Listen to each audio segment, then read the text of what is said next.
Tensions between the United States and Canada have been quietly boiling since the start of Donald Trump's second term.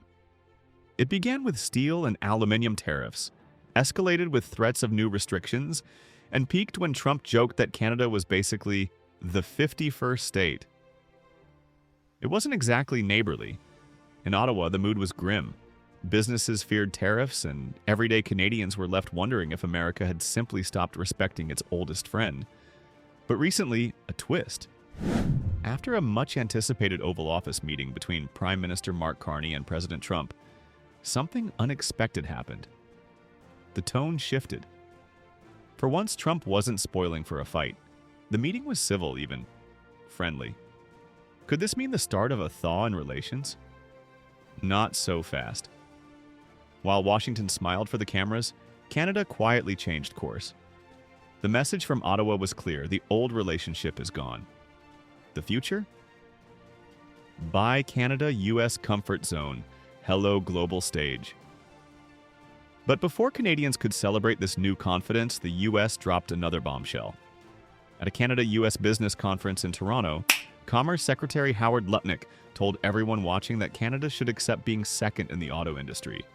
Cars would be built in America, not north of the border. The remark hit Ontario like a shockwave. Premier Doug Ford fired back almost instantly, warning that if Washington tried to crush Canada's auto and steel industries, or Quebec's aluminium, then not a grain of critical minerals, not a drop of energy, would head south. He even hinted at new legislation to block U.S. access to Ontario's resources if things escalated. Industry leaders were just as furious. Flavio Volpe from the Automotive Parts Manufacturers Association called Lutnick's statement a massive threat. Shutting down Canadian assembly lines, he argued, would cost U.S. companies billions and destroy century-old plants that also buy American steel and parts. Unifor's national president, Lana Payne, accused Washington of throwing Canada's auto workers under the bus to protect other industries. Even Ontario's representative in Washington, David Patterson, confirmed Lutnick's comments weren't a misunderstanding. They were deliberate. Patterson called the U.S. stance nonsensical, reminding everyone that Canada buys 2 million American-made vehicles a year, roughly a quarter of all U.S. auto exports. Japan and South Korea together don't even come close. In short, the U.S. can't run its auto industry without Canada's supply chain, or its nickel. Yet Washington keeps pushing an America first, Canada second agenda. And that's exactly why Industry Minister Melanie Joly's response the next day sounded more like a declaration of independence than a trade speech. She told Canadians the old assumptions are over. The U.S. isn't the dependable partner it once was. Canada must protect its own industries, strengthen at home, and reach beyond North America. Her tone was firm, almost defiant. "We can't take anything for granted," she said. "We have to keep our heads down, work hard, and defend Canada's interests every step of the way."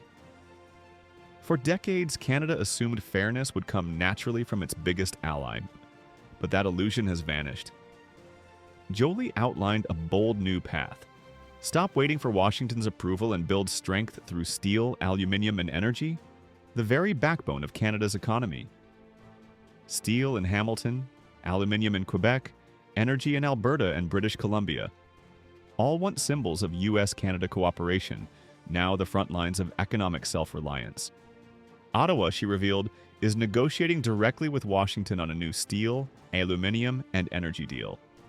But the key lesson, she warned, is that every handshake and every deal must now be earned.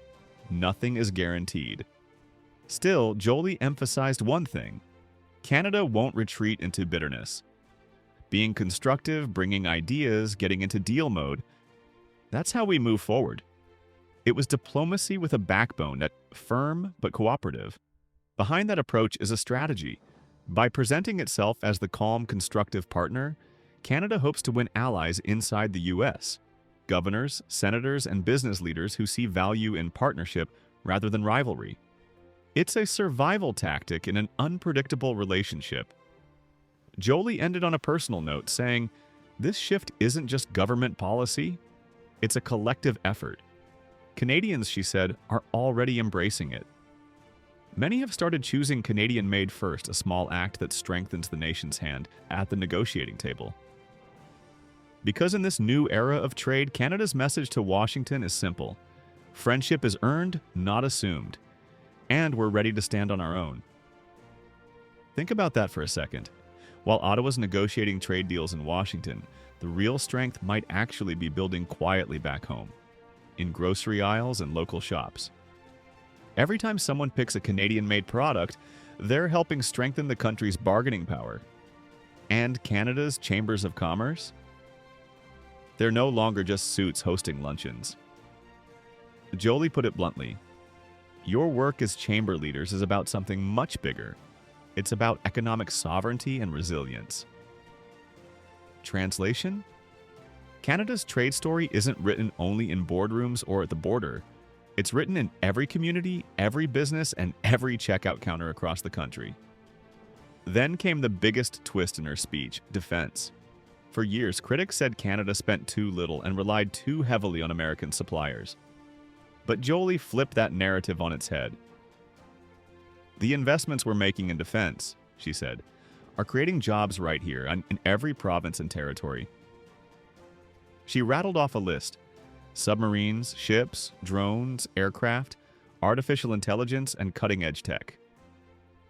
Defense, she argued, isn't just about security anymore. It's an industrial policy. Yet, despite the contrast, she said Graham has been invaluable, especially in navigating U.S. politics on issues like Ukraine and the Middle East.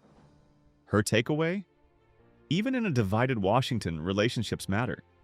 Canada is making sure it has friends on both sides of the aisle. But Jolie didn't sugarcoat reality. She reminded everyone, America's philosophy remains America first, and as long as Trump is in office, that won't change. No matter how warm the Oval Office photo ops look, U.S. trade policy is still self-serving.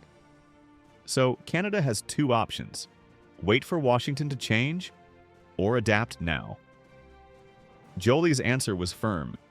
We have this incredible opportunity to seize together. If we don't, our children will ask why we didn't. This isn't just about economic survival. It's about turning years of tension into a turning point, a transformation. For decades, Canada's playbook was simple. Stay close to Washington, avoid confrontation, and rely on access to the U.S. market. But that era is over. Now, steel, aluminum, and energy will be protected. Defense will drive innovation and create Canadian jobs. Trade will reach beyond North America. And everyday consumers will quietly power it all by choosing Made in Canada. The old partnership still exists on paper, but in practice, Canada is rewriting the rules. As Jolie put it best, buy American? Maybe, but more than ever, buy Canadian. Hello, world. And that's where this story leaves us, at the edge of a new chapter. Because what happens next isn't just up to Ottawa or Washington. It's up to you.